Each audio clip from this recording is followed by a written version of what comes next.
What's up, folks? It's your boy Bob Hollywood back with another exciting review. Today's review is going to be of this Dungeons and Dragons, Golden Archive, Dungeons and Dragons, Honor Among Thieves, Xenk. I'm assuming I'm pronouncing the name correctly. Got this figure at GameStop. As you can see, there's a clearance sticker for GameStop. GameStop's clearance is typically, not always, but usually it's buy one, get one free. You see the 1897's price tag on it. I would have not bought this figure, excuse me, for that price. But got that also. So essentially $20 after tax for the two of these. But also used my $5 coupon.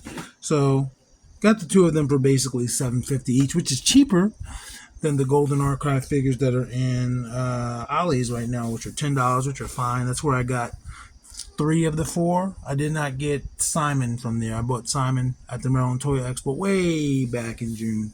But anyway, I digress. Let's go over this. You see the art of Xenk there, and then you see the smaller version of the figure. See the Golden Archives and all that stuff. On this side, there is a bio for Xenk.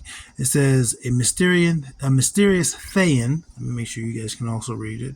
Who ruled his homeland, and the evil red wizard who rules there. I fucked up immediately. A mysterious Thayan who fled his home world. I can't read his homeland, and the evil red wizard who rules there. Xenk uses his knowledge and magic to help those around him. And this just repeats that same bio in different languages. Let you know there's no plastic involved, but there's a toy here. And then there's a close-up of that drawing, and I can see that there's a design on his forehead, which I did not pay attention to on the front. And on the back, we see the figure and his accessory. It looks like he only comes with one accessory. And I guess you scan that barcode, you can find out more about the line or the figure or anything. I don't know. And then there's more legalese. And at the bottom, of course, there's legalese and the barcode. I am going to bust him out of his plastic prison. I'll be right back. Okay, so Xenk is free. I'm not gonna lie to you. As soon as I got him out of his paper, I was like, this is my favorite so far. I like the way it looks. I love the way he looks. He fell. But I noticed, like, you know how Hasbro has different lines. Some lines they own, like G.I. Joe. And then some lines they license, like this, or Marvel Legends and stuff like that. And they'll use separate parts. So, like, they don't share molds, I don't think, for anything. And that probably goes down to licensing. But even when it comes to like the plastic-free packaging, I'm recording this in the month of September, even though you're not going to see this, or you're seeing this now in February. But the plastic packaging, the plastic-free packaging, he was in a little paper wrapper, which is typical of this line. It was just in a little paper wrapper, but it wasn't sealed. Like, they never are. They're just a little bag they're wrapped. This was sealed, but the figure itself, you just open the bag and dump it out. I didn't have to rip the paper. But for a line like G.I. Joe Classifieds with their plastic-free packaging, those figures are sealed in their little bags, you know, and you have to rip that open. And I guess that all that stuff goes down to like arbitration. They like Hasbro likes, not Hasbro, or, well, I guess Hasbro owns G.I. Joe, but maybe Hasbro owns Dungeons and Dragons. I don't know. I don't know how it works. I do not know how it works. I know obviously they're made by different teams, but they're the same companies making these teams. Maybe in different warehouses. I don't know. But I just found it funny that how certain things are packaged. He has this sword. This is his only accessory. And obviously this is plastic. It's not metal, but it looks like a darker gray, darker silver. It does not look as silver as most swords tend to look. And the handle looks to be about bronze. And I like that. It adds a lot of character to it. It makes me think of Game of Thrones. It makes me think of the folks of the Vale, because they use bronze a lot.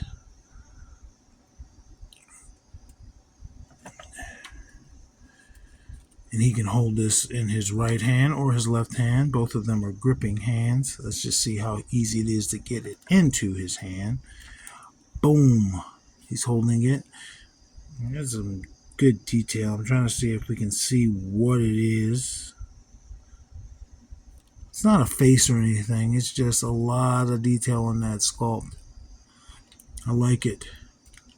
I like this sword. I like this. I like the way the character looks. I haven't played around with it yet. And he can easily sheath it. It went in no problem. Went in no problem. And that sheath's attached to two places there along the waist.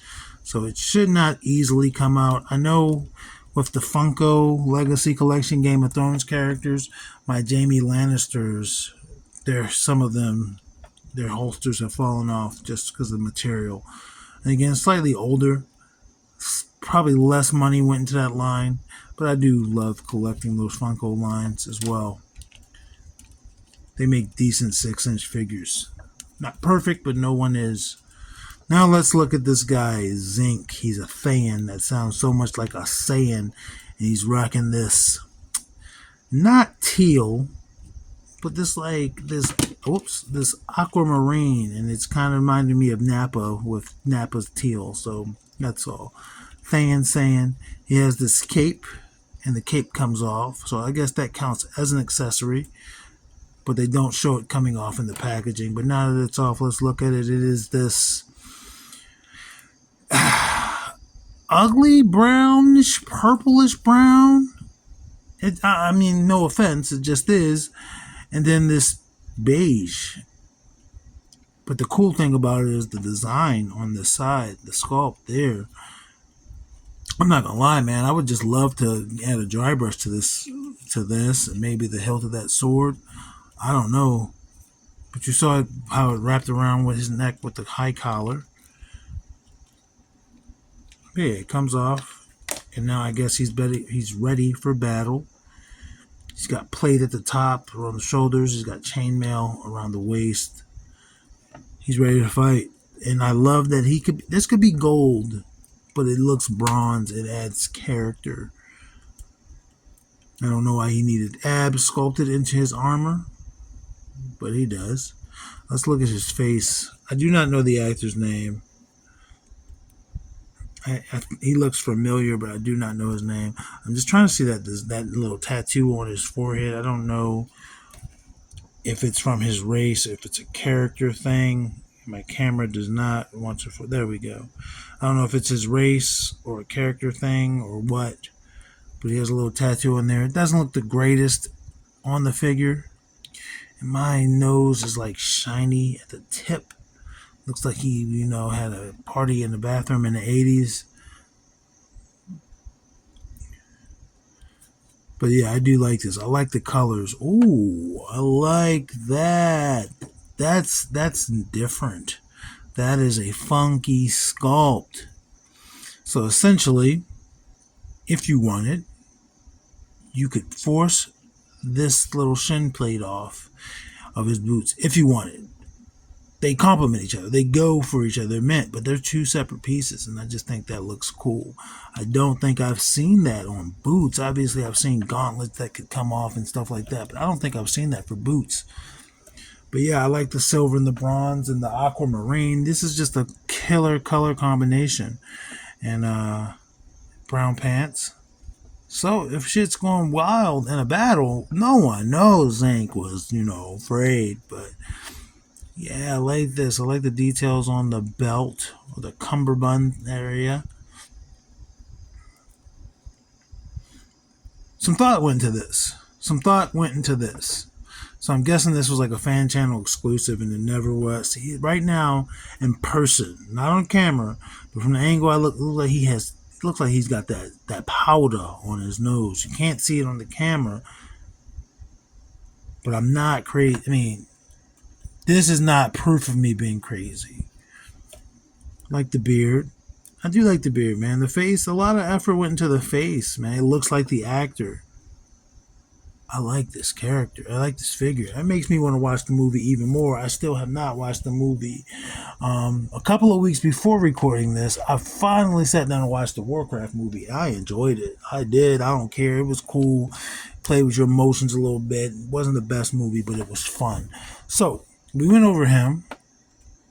Let's go over his articulation. This has just been me rambling about a figure, which is cool. That means you like the figure. His head's gonna be, looks like on a double ball peg. Giving me trouble getting it off, so I'm not. So he goes, it's not gonna look down much, looks down a little, looks up a little bit, gives you some tilt, rotate 360. That's about it for the head. Now let's see what he can do with this T-pose because of this, the shoulder. Oh, he said he hit him with the shout, and Benjamin, ain't no stopping me, no stopping. That's no problem with the T-pose. And it might be subtle, but it looks like he has a butterfly joint in there. Or am I imagining? I think I'm imagining it. It wouldn't be the first time. Now, although he did give you the full T, it's going to be more difficult to rotate his arm, his shoulder 360. Obviously, the motion is there, but that shoulder pad is preventing it. He does have bicep cut. Allows him to rotate his bicep 360. And he has double jointed pinless elbows, which allows him to easily tap his shoulder. Rotates at the wrist 360. Gives you a little bit of trouble with because of the gauntlet, but his left wrist is vertical and his right wrist is also vertical. Both hands vertical, so that's cool. For his torso, he does not have any ab crunch. It's just on a ball there. Gives you a little bit of tilt. Rotates 360. Pretty tight, which is a good thing. For his splits, they did have the wherewithal to cut the size of his skirt, but that is as far as his legs will give you. And because there's also this here and this, and maybe this, just the engineering isn't there. I think the engineering is there, but that skirt is in the way. Foot kicks forward that far, and that's even with this little skirt. Kicks back that far. You can see it stayed mostly in. It's going to rotate at the thigh. And he's got a double jointed elbow. A double jointed knee. I almost said single. It's pinless, but that is as far as he can go. The meat of his leg is just in the way. It's not the skirt or anything. So he's nowhere near kicking his own butt. It is what it is. No boot cut. But there's a forward-facing pin there. And he also rotates at that ankle. It's more like a rotation than a pivot. Like there's a peg in the leg. That's not something we see too often. And he does have peg holes. It's not something we see too often that the foot can so easily come apart. It's usually one solid piece for the boot. Let's get his height. Bring him a little bit closer. Let's get his height. His height is going to be exactly 6 inches, it looks like. Let's bring in the review crew. Let's not waste any time. Let's just bring in the crew. There he is. Whoops. There he is with Winston Zedmore and John Jones. He's in the middle. Taller than Winston, shorter than John. Do not know the actor's name or height. I'm sorry.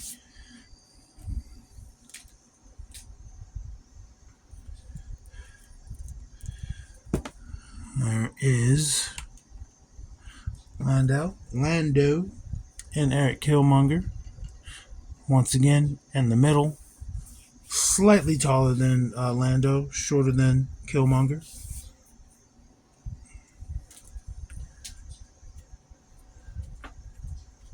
Let's bring in some ladies. He's going to get sandwiched between Andra, taller than him, and Vixen, taller than him.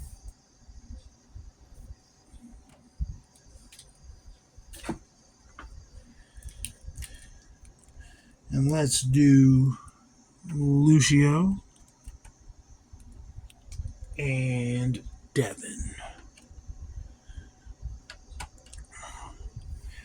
And I'd say technically he's taller than both of them. His eyes are like at Devin's forehead, but Devin's hair might give him a slightly taller edge. Both of their hair gives them a slightly taller edge, if you want to count that.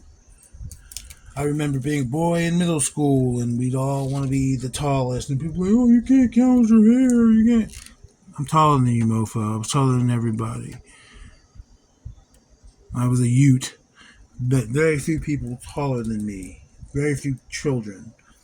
Hell, very few people in general. But there's Roadblock and there's Titus O'Neil, and they're both taller than him.